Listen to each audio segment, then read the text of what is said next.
Assalamualaikum warahmatullahi wabarakatuh. Waalaikumsalam. Kembali lagi bersama saya Gus Iip di channel YouTube Gus Iip Official. Alhamdulillah kali ini kita punya konten baru berdasarkan perkembangan daripada opini-opini, berdasarkan pada saran dan kritik masukan daripada sahabat-sahabat semuanya. Kali ini saya buatkan konten Saung Teduh, tempat kita ngobrol untuk berbagi wawasan atau untuk membuka wawasan. Dan pada kali ini saya tidak sendiri, kembali lagi ada juga anak muda yang luar biasa. Beliau aktivis lingkungan hidup. Beliau adalah alumni dari Institut Pertanian Bogor. Beliau banyak menulis artikel dan juga beliau sekarang aktif di Radar Bogor. Nah, Assalamualaikum warahmatullahi wabarakatuh. Waalaikumsalam Gus Iip. Gimana Kang Dani, sehat? Alhamdulillah damang. Alhamdulillah damang. Kang Iip damang. Alhamdulillah pangestu. Alhamdulillah semuanya ya. Semoga sahabat Gus Iip pun dalam keadaan sehat walafiat. Gini, Kang Dani, saya banyak melihat di Instagram Kang Dani ya. Di Facebook Kang Dani juga banyak, itu foto-foto, kemudian semacam narasi-narasi tentang lingkungan hidup. Ya. Di mana ada kebakaran, Kang Dani di situ teriak. Di mana ada longsor, Kang Dani di situ teriak. Di mana ada kerusakan-kerusakan lingkungan hidup, Kang Dani pun teriak. Gitu. Itu yang memotivasi seorang Febri Ramdhani untuk berteriak saat terjadi kerusakan-kerusakan alam, kerusakan-kerusakan lingkungan. Itu apa yang menjadi motivasi buat Kang Dani ini? Ya, terima kasih Gus Iip atas pertanyaannya. Ya. Sebenarnya sesederhana bahwa kita harus meyakinkan kembali diri kita bahwa bumi ini merupakan rumah kita. Bumi ruang adalah hidup rumah kita. Luar biasa ini. Nah, jadi kalau bumi ini dirusak, masa iya kita diam saja? Kalau rumah ini dirusak, nggak mungkin kita diam, gitu kan? Sehingga ketika ada kerja-kerja ekstraktif, kerja-kerja kerusakan, ada proses pembakaran hutan, ada eksploitasi sumber daya alam, itu kan sebenarnya kerja-kerja oligarki yang sedang merusak bumi kita. Jadi kalau kita diam, itu sama saja kita tunduk mendiamkan kerusakan. Iya. Mendiamkan eksploitasi, mendiamkan kerusakan, akibatnya kita sendiri yang akan menanggungnya. Gitu ya. Dan kita pun menanggung dosa hewan-hewan yang dirusak, tumbuhan-tumbuhan yang dirusak. Karena siapa lagi yang bisa menghentikan dan melawan tindakan kerusakan selain kita sebagai manusia? Jadi dalam Islam kan ada khalifatul fil ar. Jadi itu khalifah fil ar itu di antara tugasnya adalah ya, secara bahasa Jawa adalah hame mayu hayuning buwono, gitulah, sama-sama dengan posisinya masing-masing, dengan kreativitasnya, dengan potensinya, dia sama-sama melestarikan kelangsungan lingkungan hidup. Sebagai pengajar, dalam posisi mengajarnya dia tetap menjaga lingkungan hidup. Sebagai pengusaha, dia pun tetap harus menjaga kelestarian lingkungan hidup. Dan semua lini gitu. Semua lini. Karena memang bumi ini rumah kita semua. Iya. Bukan hanya rumah pengusaha. Benar. Bukan hanya rumah para ulama. Benar. Bukan hanya rumah juga para politikus, tapi rumah kita semua. Iya. Gitu. Makanya Kang Dani teriak gitu. Iya. Luar biasa ini Kang Dani. Tapi yang terakhir kali ini yang saya baca adalah tentang disrupsi atau disruption ya. Disruption adalah perubahan yang sangat cepat. Kita ini di Indonesia khususnya adalah negara kita memang sedang mengalami gelombang yang luar biasa. Terjadilah gelombang besar mendigitalisasi ekonomi, mendigitalisasi pendidikan. Sementara masyarakat ada yang masa bodoh, ada yang memang cepat mengikuti, dia terjun ke dalamnya, bahkan dia menyelami itu, dan ada juga yang santai-santai saja gitu, berlalu begitu saja. Menurut Kang Dani, seberapa penting generasi milenial ini mengikuti perubahan yang sangat cepat ini, seberapa penting itu, urgent apa tidak hal ini gitu untuk diikuti. Bismillah, terima kasih Bu Siip atas pertanyaannya. Sebelum masuk ke pembahasan ya, saya akan memulai dengan mau'izatul hasanah. Kata mutiara. Mau'izatul hasanah. Kata mutiara itu menyebutkan bahwa tidak ada yang abadi di dunia ini, dan yakinlah akan selalu ada perubahan dalam setiap situasi. Iya. Karena yang abadi hanyalah perubahan itu sendiri. Jadi di dunia ini akan selalu ada perubahan. Karena dia abadi sifatnya, ya kan? Iya. Nah, lanjut ke pertanyaan Gus Iip, sebenarnya ini menarik untuk kita bahas bersama-sama. Iya. Karena di tengah gelombang perubahan yang sangat cepat ini, lantas apa yang harus kita lakukan? Apakah kita akan diam saja, kemudian kita tergiles dan terlempar dari keadaan? Wah, ngeri itu ya. Iya, sangat ngeri.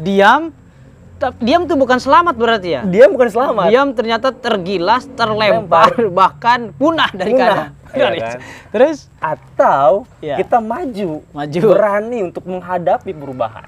Oke. Nah, permasalahan kita hari ini, banyak yang tidak siap dengan perubahan, bahkan tidak mau dengan perubahan.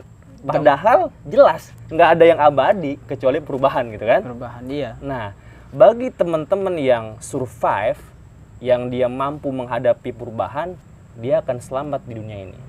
Selamat dalam menghadapi gelombang perubahan gitu. Iya, selamat dalam konteks keadaan. Iya, gitu kan. keadaan. Nah, itulah yang harus kita tekankan, bahwa tugas kita sekarang ini pilihannya ya cuma itu dua, diam tapi tergilas, terlempar, dan nyaris punah. Iya, maju berani untuk menghadapi keadaan. Tapi dengan perjuangan juga ya yang sangat keras. Dengan perjuangan gitu juga, kesiapan mental, kesiapan diri, soft skill, dan banyak hal. Knowledge, pengetahuan kita. Itu yang harus kita siapkan untuk menghadapi era sekarang ini. Luar biasa ya, berarti generasi milenial ini adalah generasi yang memang serba cepat ya. Iya.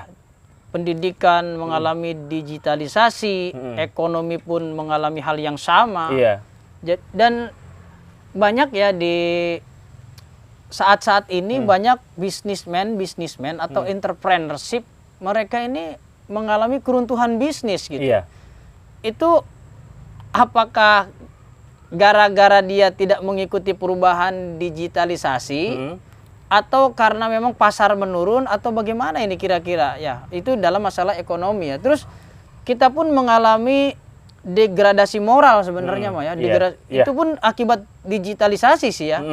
Mungkin ada tidak siap itu. Oh, tidak siap. Iya, karena perubahan itu harusnya menghasilkan sebuah inovasi yang baik. Yang baik harusnya. Iya, harusnya baik. Tapi malah degradasi. Degradasi berarti dia sebenarnya belum siap. Enggak siap. Iya, enggak siap. Oh, jadi memang kita ini sahabat Gus Iip mau tidak mau harus siap menghadapi perubahan zaman. Kalau kita tetap dengan kekunoan, maka kita akan tergilas dengan kekinian. Itu kan masalah pilihan adalah pilihan kita masing-masing. Apakah tetap dengan teguh pendirian kita akan menjalankan praktek-praktek lama, atau kita ingin mengikuti praktek-praktek kehidupan yang baru gitu kan. Sama satu hal Bu Siip yang perlu saya tegaskan, bahwa di era disruption ini ada sebuah fenomenologi yang namanya VUCA. Apa tuh VUCA? VUCA itu yang pertama, V-nya itu adalah volatility. Volatility adalah perubahan yang sangat cepat. Volatility, perubahan yang sangat cepat. Terus kemudian ada unsecurity. Unsecurity. Apa lagi tuh? Itu ketidakpastian. Oh, jadi banyak ketidakpastian. Bisnis ini kedepannya seperti apa tidak pasti gitu ya? Iya. Tidak bisa ditakar gitu. Tidak bisa ditakar. Terus pertanian nanti di masa depan seperti apa? Tidak bisa ya kan? Nggak seperti zaman dulu ya? Benar sekali. Zaman dulu kan gini.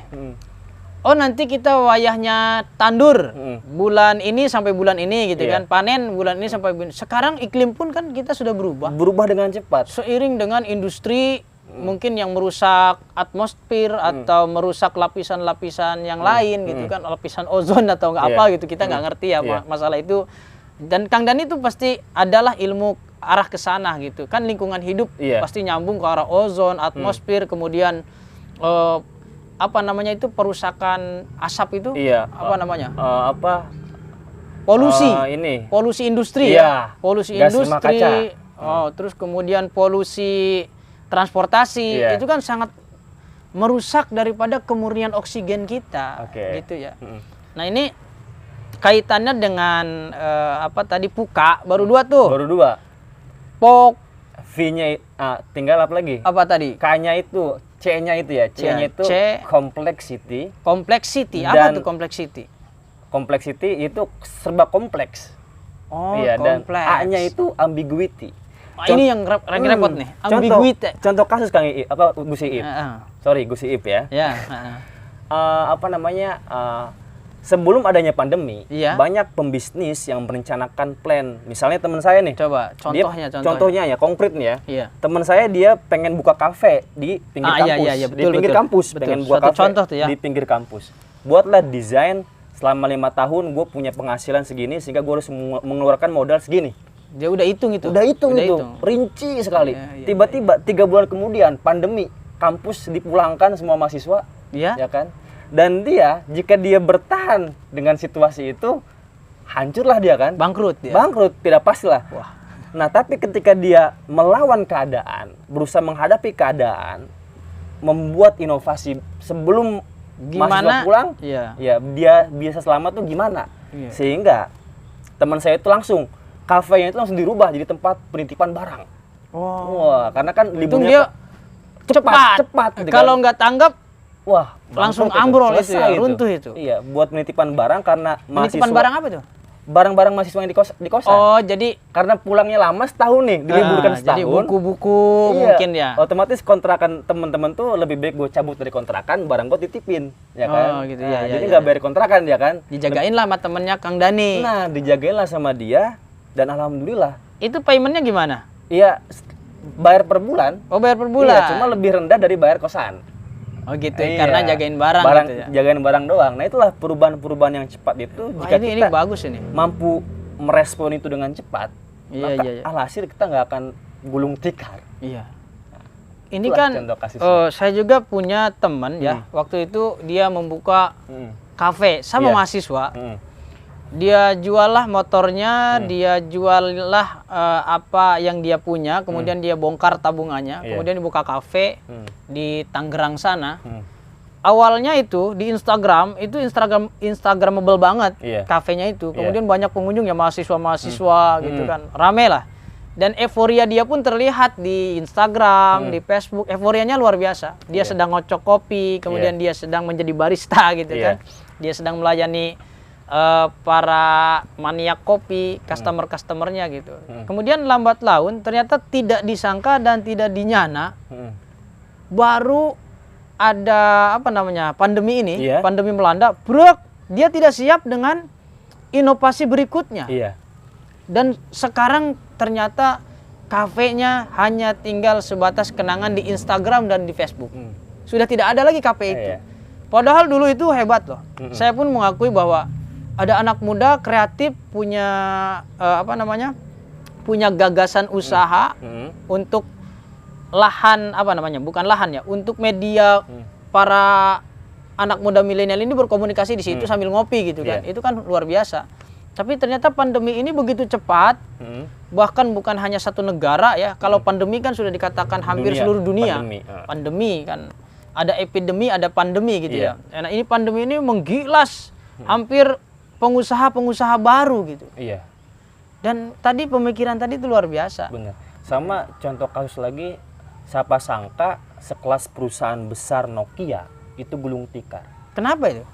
Karena bangkrut. Dia tidak bisa menghadapi suatu perubahan, tidak Iya. bisa berinovasi, sehingga dia gulung tikar.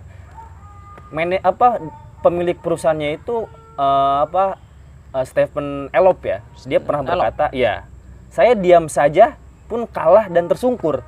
Oh gitu. Nokia itu konsisten menjaga kualitas. Oh iya. Iya, kita tahu lah, Nokia itu anti banting kan. Anti banting. Wah, kemudian kecelup air pun gak langsung mati Nggak gitu langsung kan. mati. Iya, asal dijemur dulu gitu ya. asal dijemur dulu. Iya. Tapi adalah gelombang perubahan, ada pesaing yang menawarkan satu HP, ada TV-nya, ada kameranya, gitu kan, ada AC-nya, kan. Sekalian ada sopanya ya. Nah, Nokia yang bertahan dengan ciri khasnya itu, kekuasaannya itu hancur. Dia diam saja loh.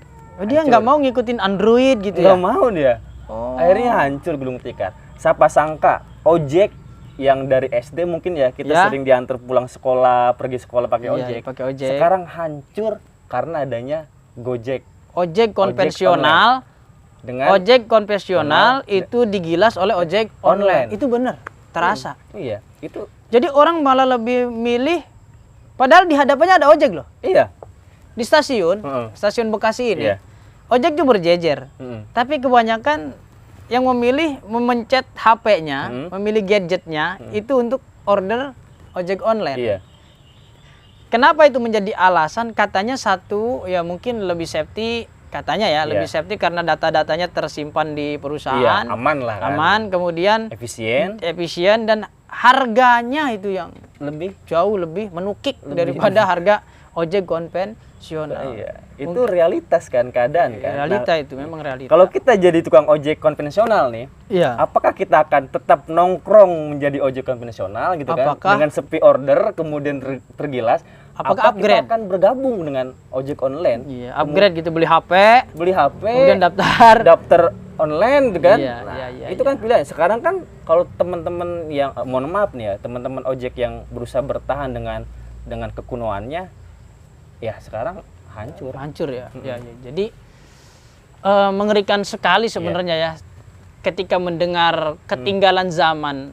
Kita ini tidak bisa mempertahankan apa yang menjadi prinsip-prinsip kita ya, kecuali prinsip dasar seperti prinsip dasar pendidikan, agama, tradisi, budaya mungkin bisa dipertahankan, tapi ada ranah-ranah yang tidak bisa dielakkan, mau tidak mau dia harus tergiring, bawa ke dalam arus digitalisasi ini. Bahkan pendidikan itu juga sekarang kan digitalisasi ya. Makanya kampung-kampung yang sinyalnya kurang baik, kemudian HP belum juga meluas di sana, itu tertinggal ya. Mungkin Jabodetabek mungkin dikatakan dalam koridor aman. Tapi di sana di daerah-daerah yang terpencil, pendidikan yang semacam ini adalah pendidikan yang aneh gitu, dan mereka tidak mampu mengikuti dengan baik gitu. Akhirnya ya mereka tertinggal sangat jauh dengan generasi-generasi sekarang. Memang disruption ini, perubahan yang cepat ini harus segera kita sadari dan kita maklumi bersama keberadaannya. Banyak sih, bukan hanya pendidikan, bukan hanya perdagangan, perniagaan. Bahkan perniagaan saja, bisnis besar saja bisa runtuh ya? Bisa gulung tikar. Kenapa itu? Apa? Gini. Jangan sebutkan brand ya? Kali ya. Sorry ya, benar. Kan belum sebutin. Ya? Maksudnya saya wanti-wanti gitu. Jadi gini Kang Iip. Gus Iip.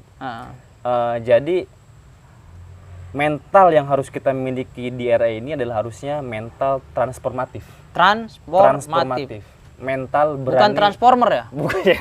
Ya sama aja. Oh, sama berubah aja. Kan orang yang berubah kan. Kalau dari mobil kan jadi robot gitu ya. Jadi terus mental yang harus berani berubah. Ya kan, harus berani menghadapi perubahan. Karena kalau tidak begitu ya akan gulung tikar. Nah, contoh kasus misalnya.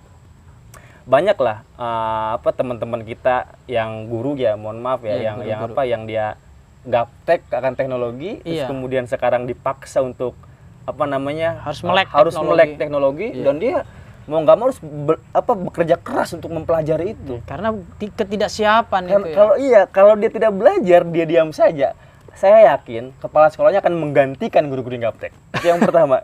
Yang kedua, dulu kita kalau mau belanja, kalau mau jualan, itu kita harus punya toko dulu, bener nggak? Iya betul. Modalnya besar ya. Modalnya sangat besar. Gitu. Sewa toko, sewa lahan, terus dan pasarnya sempit gitu kan. Iya. Tapi sekarang kita tidak perlu punya toko, mau jual nasi dulu harus punya dapur. Sekarang nggak perlu punya dapur, kita bisa jual nasi. Yang penting punya berani menghadapi perubahan. Sekarang sudah ada platformnya marketplace. Banyak lah, nggak usah kita sebut lah ya. Ya kan kita bisa nitip jualan di situ via online gitu kan. Dulu kita belanja harus ke pasar. Sekarang kita lebih efisien, tinggal klik dan dia menawarkan banyak varian barang dengan diskon gila-gilaan, nggak perlu tawar-menawar gitu kan. Dan datang dengan sendirinya tuh barang. Iya kan. Jadi sebenarnya apa yang harus dipersiapkan oleh generasi milenial ini ke depannya? Yang pertama kan tadi katanya dulu kita mau usaha harus sewa tempat atau milik gedung sendiri, begitu banyak dana yang dikeluarkan hanya untuk fasilitas, belum produk-produk yang harus diisi gitu kan. Nah sekarang berarti kalau yang saya tangkap berarti dari Kang Dani ini, yang pertama adalah punya knowledge, pengetahuan tentang digital gitu ya. Itu yang paling penting berarti ya. Kemudian ya itu fasilitasnya HP, gadget ya. Terus apa lagi tuh kira-kira yang harus dipersiapkan oleh generasi milenial ini? Kemampuan digital tadi yang seperti Kang Iip sebutkan itu sangat penting ya. Karena dengan kita menguasai digital, kita akan mampu bersaing dengan siapapun. Sekarang itu udah setara. Nggak ada lagi yang namanya miskin kaya. Orang miskin bisa jadi kaya tiba-tiba. Bisa kayak bos gitu ya. Iya, dia bisa menjadi pengorder barang, bisa menjadi YouTuber gitu kan. YouTuber ya? Iya, karena Ustadz juga YouTuber ya? Bisa. Karena dia menguasai smartphone gitu kan. Iya. Nah, terus digital sekarang kalau dulu kalau orang pengen pinter itu harus sekolah, terus kemudian harus ke perpustakaan dan baca buku itu mengeluarkan banyak biaya. Sekarang cukup lihat YouTube, di situ banyak informasi. Cukup buka PDF, banyak buku, nggak usah beli. Semua akses terbuka untuk semuanya. Tapi apa itu nggak bahaya? Itu dengan melihat YouTube, kemudian kita serap. Terus melihat Wikipedia atau Wattpad atau apa itu semacamnya yang buat fasilitas membaca buku. Apakah tidak bahaya hal seperti itu menurut Kang Dani gimana itu generasi kita ini? Iya, selalu ada dampak negatif dalam setiap perubahan lah gitu kan. Apa yang mestinya jadi filter? Ya wawasan. Jadi maksudnya kita harus mampu memfilter mana yang baik, mana yang buruk. Nah, dan itu harus diimbangi oleh yang pertama mungkin spiritual ya. Kita harus berada dan konsisten berada di jalan spiritual, ya kan? Karena biar bagaimanapun spiritual itu selalu mengajarkan kebaikan. Jalan yang lurus. Jalan yang lurus. Kita harus konsisten di situ. Yang kedua itu perkaya wawasan, ya kan? Sehingga kita bisa membedakan mana yang harus kita telan mentah-mentah, mana yang harus kita masak dulu. Karena sebaran informasi ini sekarang sangat masif ya. Sangat masif sehingga terjadi ambiguitas. Bimbang kita nih. Ya kan, mana yang baik, mana yang benar nih gitu kan. Nah, wawasan itu harus ditingkatkan. Tapi celakanya sebelum spiritualitas itu menjadi benteng bagi generasi milenial, tapi digitalisasi, informasi dan transformasi yang lain sudah menggelinding duluan kepada kehidupan mereka. Ini gimana nih spiritualitas ini dibangun? Nah, ini tugas daripada para pembimbing spiritual, kemudian para pemuka agama. Ini bagaimana cara memberikan benih spiritual, karena sekarang anak 4 tahun saja sudah ngerti namanya sarangeo, sarangeo ya. Nah, seperti itu kan cinta gitu antara lawan jenis. Kemudian tahu yang namanya kegalauan gitu. Terus goyang-goyang semacamnya. Itu filter yang harus kita sediakan untuk generasi. Mungkin kita mengalami 5G sekarang 5G yang terdekat gitu. Nah, anak-anak berikutnya mungkin dia sudah 7G atau 9G atau 10G gitu kan. Itu kan bisa jadi lebih cepat daripada kehidupan kita zaman sekarang. Nah, yang jadi kekhawatiran bagi saya sendiri ketika terjadi disrupsi ini, perubahan yang begitu cepat, perubahannya cepat tadi, kemudian persiapannya lambat. Sementara penanaman spiritual itu butuh waktu loh. Iya benar. Tapi teknologi itu ya seolah-olah tidak butuh waktu yang panjang. Dia begitu ketemu satu inovasi, dia akan berkembang lebih cepat. Ya kan? Seperti mungkin ada Dulu WhatsApp hanya begitu-begitu Iya. saja. Ketika ditemukan ada video call, kemudian video call itu cuma berdua. Terus ada lagi namanya video call bareng-bareng gitu Iya. kan. Terus sekarang ada Zoom meeting. Itu sangat cepat gitu. Tek tek tek tek tek tek gitu. Tanpa kita terasa sudah tergilas. Tapi di samping itu menanamkan spiritualitas, menanamkan kalau dalam bahasa Islamnya akidah. Oke. Kemudian membentengi dengan akhlakul karimah itu menjadi hal PR yang luar biasa. Tentunya PR yang sangat luar biasa untuk para pengajar. Pengajar, Iya. pendidik. Iya, pendidik. Gini contohnya. Gimana itu contohnya? Mencontohkan keikhlasan, mencontohkan adab. Tapi kan kita belajar dari HP. Nah, itu dia. Jadi kan sekarang ini kan permasalahannya kan YouTube. YouTube. Semua orang bisa mengakses YouTube dengan cepat, Dengan gitu cepat, kan. iya. Nah, konten-konten YouTube itu sedikit banyak buruk lah gitu kan. Wah. Karena apa? Ya Iya. karena konten-konten baik seperti Gus Iip ini Oh, luar biasa berarti, iya sahabat kan? Gus Iip. belum banyak Iya, yang iya, melakukan hal serupa dengan Gus Iip. Sehingga menurut saya penting iya, bagi iya, para iya. pendidik untuk memenuhi konten di YouTube itu dengan nasihat-nasihat spiritual, dengan Oh, iya, penanaman paham, adab. paham. Sehingga Ya. ketika anak kecil tuh lihat YouTube, yang muncul Gus Iip, Wah. yang muncul Gus siapa gitu kan, yang Iya. muncul Gus siapa gitu Yang kan. muncul ulama, yang Yang muncul muncul kiai iya. gitu ya. Yang muncul para spiritualis gitu ya. Harus berani bersaing. Dukun aja sekarang online ya. Dukun online sekarang.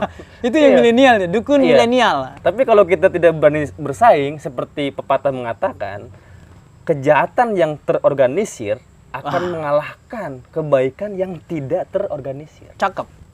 Kejahatan yang terorganisir akan menggilas kebaikan yang tidak tersusun dan tidak terorganisir. Luar biasa. Jadi salah satu dari solusi untuk penanaman spiritual sejak dini adalah memenuhi platform apa tuh platform ya? Platform. Ya, platform daripada kanal-kanal YouTube, Iya. kemudian beranda-beranda Facebook, kemudian beranda-beranda Instagram, atau konten-konten di apa TikTok. TikTok. Ya. Karena TikTok itu kalau mungkin diperhatikan dalam grafik apa ya namanya, grafik viewer itu kebanyakan yang nonton adalah nonton hal hiburan belaka Iya. gitu, hanya untuk melihat goyangnya orang, Iya. kemudian melihat ya kegalauan-kegalauan orang yang diekspresikan gitu kan. Jarang sekali di TikTok aja platform untuk pendidikan spiritual, kemudian akhlakul karimah itu sudah nggak ada. Iya. Khawatirnya generasi yang akan datang benar seperti diramalkan oleh the Prophet Muhammad SAW. Rasulullah SAW mengatakan bahwa nanti yang akan terjadi gelombang ketika apa namanya ya, ilmu memang pesat tentang dunia, tapi tentang spiritual sendiri adalah ilmu yang sangat merosot. Akhirnya terjadi adalah degradasi moral, terjadi penurunan moral-moral yang jadi rusak gitu ya. Wah, ngeri ini. Berarti kepada para sahabat Gus Iip sebagai apa namanya? Sebagai pencegahan, sebagai upaya kita agar anak-anak, kemudian generasi-generasi milenial kita tidak melulu dipenuhi dengan hiburan-hiburan yang melenakan atau hedonisme, bahkan cenderung materialisme, maka konten-konten yang baik, konten-konten yang bermanfaat itu juga yang memiliki potensi untuk itu. Ayo kita bersama-sama buat konten yang bermanfaat, buat konten yang membangun, yang kreatif, yang menjadi landasan-landasan untuk pengetahuan generasi kita berikutnya. Nah, Kang Dhani, alhamdulillah pada kali ini kita telah membahas panjang lebar. Sebenarnya ini masih belum selesai pembahasan kita, tapi karena mungkin durasi kita mungkin terlalu panjang, maka disimpulkan apa kira-kira yang akan Kang Dhani sampaikan kepada para sahabat Gus Iip semuanya dan para viewer-viewer di luar sana untuk menghadapi zaman digitalisasi ini. Silahkan, apa pesan untuk para netizen, kepada para YouTuber, kepada viewer, apa yang akan Mas Kang Dhani sampaikan? Oke, terima kasih Gus Iip. Sebagai penutup, ada pesan yang ingin saya sampaikan kepada kawan-kawan semua, khususnya segenerasi dengan saya. Mari sama-sama kita berubah Karena perubahan ini sangatlah cepat, banyak ketidakpastian, sehingga penting bagi kita untuk menanamkan karakter yang kreatif, inovatif, agar kita bisa survive di kehidupan ini. Itu saja mungkin Kang Iip. Jadi jadilah generasi yang kreatif, inovatif, survive, dan jangan loyo, jangan tertinggal dengan kemajuan zaman ini. Dan saya, Gus Iip, berpesan kepada para sahabat Gus Iip semuanya, di samping perkembangan zaman yang begitu cepat, mari kita isi kanal-kanal atau channel-channel daripada isi konten-konten dari media sosial dengan kebaikan-kebaikan. Tebarkan apa yang bisa menjadi kemanfaatan, tebarkan apa yang bisa menjadi pengetahuan yang baik, dan tebarkan apa yang bisa membentengi karakter generasi kita, karakter bangsa kita, dan tetap dalam jalur yang benar.